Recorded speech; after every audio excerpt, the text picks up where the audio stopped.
তোমার সৃষ্টি যদি হয় এত সুন্দর, না জানি তাহলে তুমি কত সুন্দর, কত সুন্দর। সেই কথা ভেবে ভেবে কেটে যায় লগ্ন, ভরে যায় বিষিত এ অন্তর।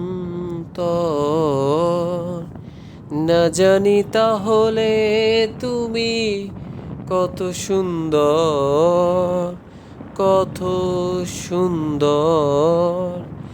যে পাখি উড়ে যায় আকাশে, যে নদী হারিয়ে গেল দিগন্তরে, সেই পাখি সেই নদী যদি এত সুন্দর, না জানি তাহলে তুমি কত সুন্দর, কত সুন্দর।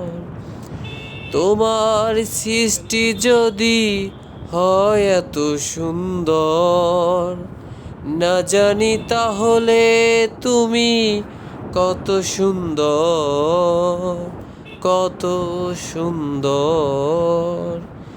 না জানি তাহলে তুমি কত সুন্দর, কত সুন্দর। আমি যখনই আসি তখন আমার জন্য এই প্রকৃতি যেন আমাকে টেনে নেয়।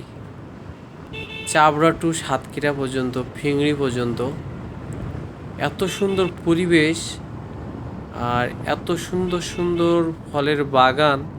মনটা চায় যদি এখানে থেকে যেতে পারতাম, এখানে পুরোটা জীবন যদি পার করে দিতে পারতাম।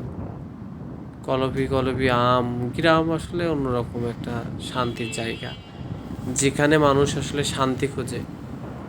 শহরের যে শান্তি নাই, গ্রামে সে শান্তি পাওয়া যায়। গ্রামে গাছের এই গরমের সময় গ্রামের গাছের তলে বসলেও শান্তি পাওয়া যায়, যেটা আসলে অন্য কোথাও পাওয়া যায় না। এবং গাছের নিচে কিন্তু অনেক গরম কম। মনে হয় যে যখনই এই রোডে চলাচল করি মনে হয় না যে বাংলাদেশে আছি। আমার দেশটা যে কত সুন্দর, কত সবুজায়ন আমার দেশ, মানে গ্রামগঞ্জে গেলে এটা বোঝা যায়। আর পুরো আমার গ্রামটা তো এখন তো আর ওইভাবে গাছ দেখতে পাই না। ছোটবেলা থেকেই দেখে আসছি, এই গাছ খুবই ভালো লাগে, ভীষণ ভীষণ ভালো লাগে।